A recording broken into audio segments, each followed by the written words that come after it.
Assalamualaikum teman-teman.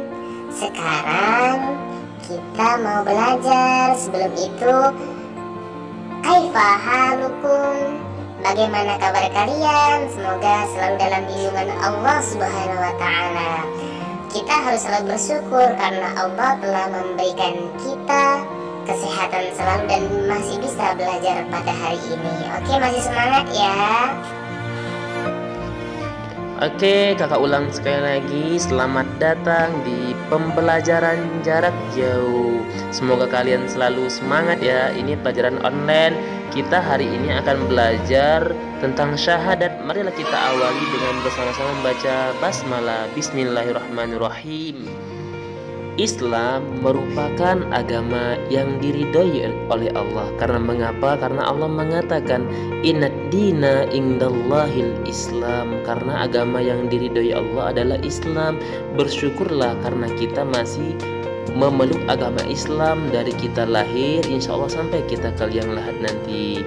Semoga agama Islam selalu menuntun kita ke jalan yang benar.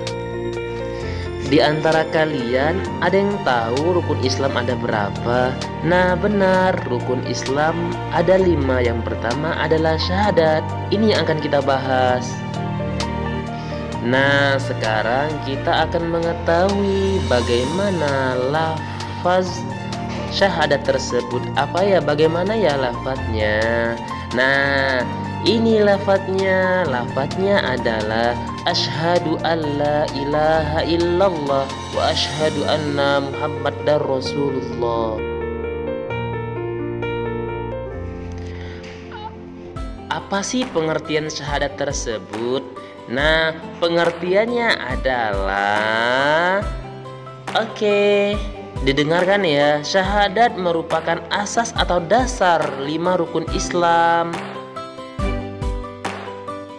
Syahadat merupakan asas atau dasar dari 5 rukun Islam dan merupakan ruh, inti dan landasan seluruh ajaran Islam.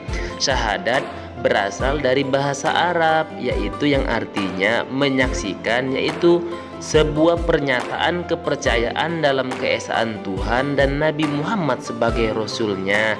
Syahadat seringkali disebut syahadatain karena terdiri dari kalimat syahadat, yaitu asyhadu alla ilaha illallah wa asyhadu anna muhammadar rasulullah. Yang pertama kesaksian atas Allah, dan yang kedua kesaksian bahwa Nabi Muhammad adalah utusan Allah. Yeay, aku bisa hafal. Apa ya makna kalimat syahadat? Apa ya kira-kira? Nah, makna kalimat syahadat pengakuan. Yang pertama adalah pengakuan ketauhidan. Artinya seorang muslim hanya mempercayai Allah sebagai satu-satunya Allah dan tiada Tuhan yang selain Allah. Dengan mengikrarkan kalimat pertama, seorang muslim memantapkan diri untuk menjadikan hanya Allah sebagai tujuan, motivasi dan jalan hidup. Makanya kita tidak boleh menyembah selain Allah karena itu syirik. Syirik merupakan dosa yang besar. Dan yang kedua, pengakuan kerasulan. Dengan mengikrarkan itu menyatakan kalimat ini seorang muslim memantapkan diri untuk meyakini ajaran Allah seperti yang disampaikan melalui Nabi Muhammad SAW, Nabi yang ke-25 yang menjadi panutan kita, meyakini hadis-hadis beliau, baik perkataan beliau, kegiatan beliau ataupun yang dilakukan oleh sahabat dan beliau diam. Oke teman-teman, sekarang kalian paham kan makna kalimat syahadat itu apa? Jangan dilupakan makna kalimat syahadat karena kita adalah orang Islam. Harus tahu apa yang kita ucapkan karena merupakan rukun Islam yang pertama. Ada yang tahu di antara kalian makna kalimat la ilaha illallah? Sebenarnya mengandung 2 makna, yaitu penolakan terhadap segala bentuk sesembahan selain Allah dan makna menetapkan bahwa satu-satunya sesembahan yang benar hanyalah Allah semata. Karena kita sudah belajar juga bagaimana surat Al-Ikhlas menegaskan kul huwallahu ahad, katakanlah Allah itu satu, atau katakanlah Allah itu esa. Ada yang tahu apa ya isi kandungan kalimat syahadat? Coba dipikirin, apa ya kira-kira isi kandungan syahadat?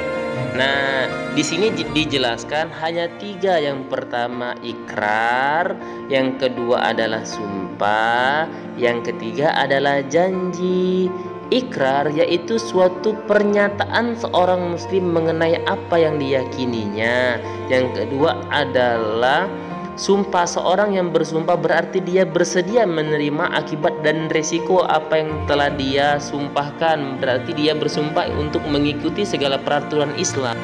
Yang ketiga adalah janji, artinya setiap muslim adalah orang yang berjanji setia untuk mendengar dan taat dalam segala keadaan terhadap semua perintah Allah dan yang terkandung dalam Al-Quran maupun Sunnah Rasulullah Sallallahu Alaihi Wasallam.